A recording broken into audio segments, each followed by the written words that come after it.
Kwa majina naitwa Kwa majina naitwa Linda Focus.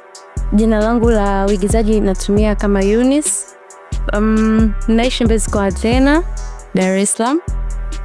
Pia mimi mbali na maisha sana ni mfanya biashara, kama nauza nguo za watoto pamoja na perfumes.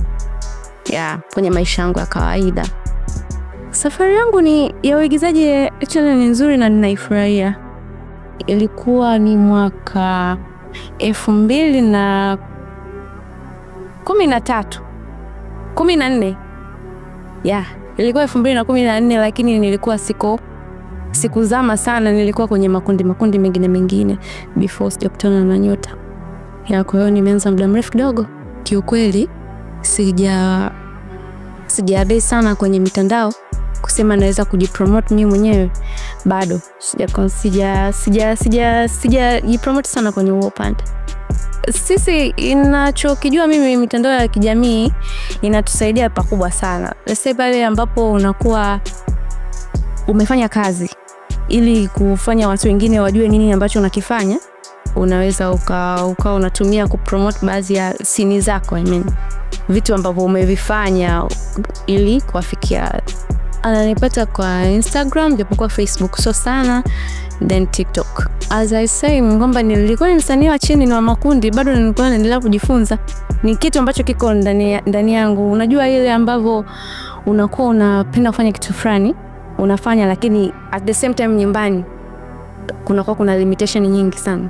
Kwa hiyo hivyo nilikuwa naibia but permanently nahisi sasa hivi ndo nipo kabisa kwenye malengo yangu ni kuwa muigizaji mkubwa chanya ambaye italeta mabadiliko kwa jamii yangu. Kwa mimi hapa sioni kama kilichonileta, unajua hela ni kila kitu. Kila mtu anapenda hela, sawa? Lakini naweza nikasema pia hela inaweza ikawepo, ila kilichoniweka sana kwenye uigizaji ni msukumo, kwa sababu ni kitu ambacho nakipenda.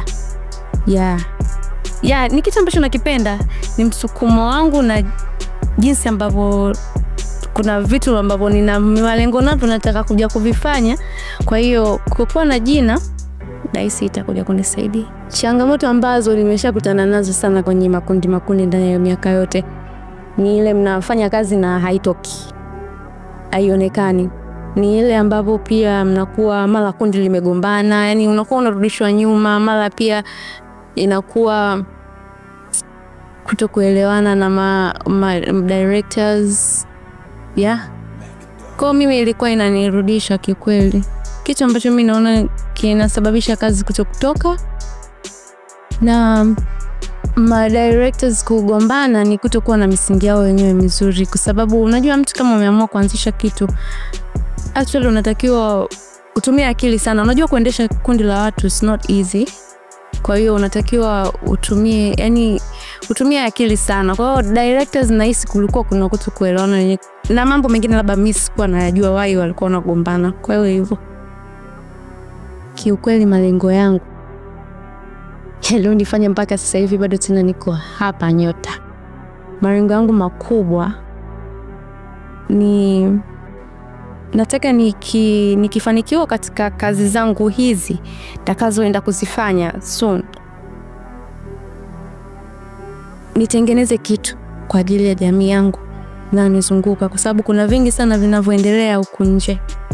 Kwa hiyo nahisi nataka kusimama kwa ajili ya jamii yangu, niwafanyie kitu. Mimi naona ina jukumu la kumfanya mwigizaji awe mkubwa.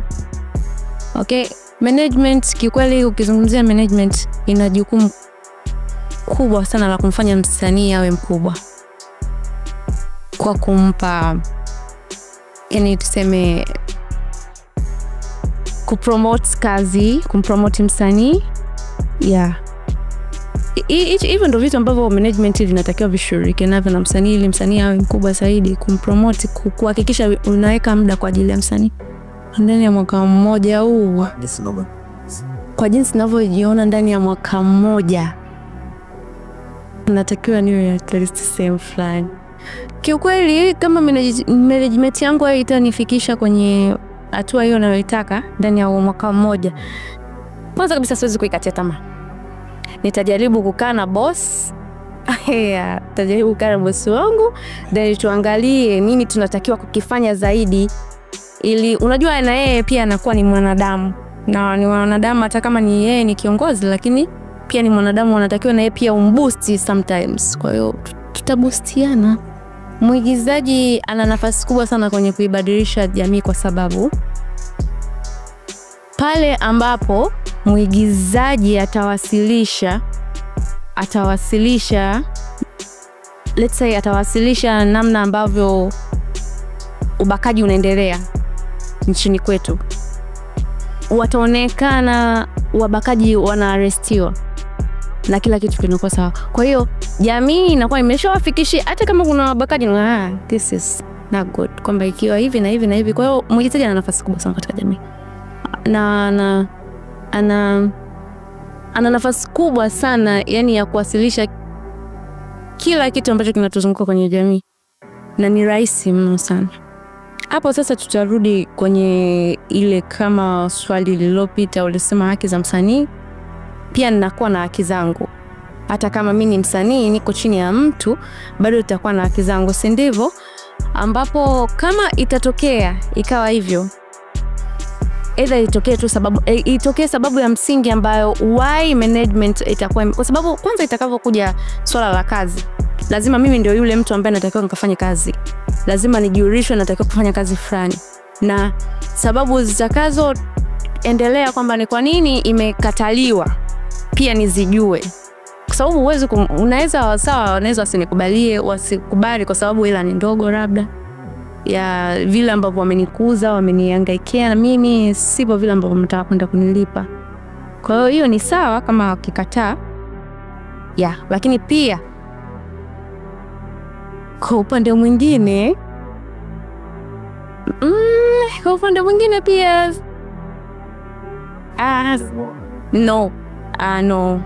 no, siwezi kutoroka. Yaani ukizungumzia katika swala la uzoefu wa kutumia maisha yangu mwenyewe halisi kwenye scene, mara nyingi sana. Unajua sisi tunaishi pia tunachokiigiza.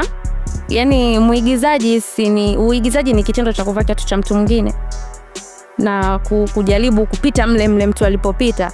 Sasa mimi hapa najaribu kuvileta viatu vyangu mwenyewe. Kuna wakati kuna vitu vinaendelea kwenye maisha ya kawaida. Maisha ya kawaida pia tunayoishi kuna maumivu, kuna furaha, kuna kila aina ya vitu vinavyoendelea.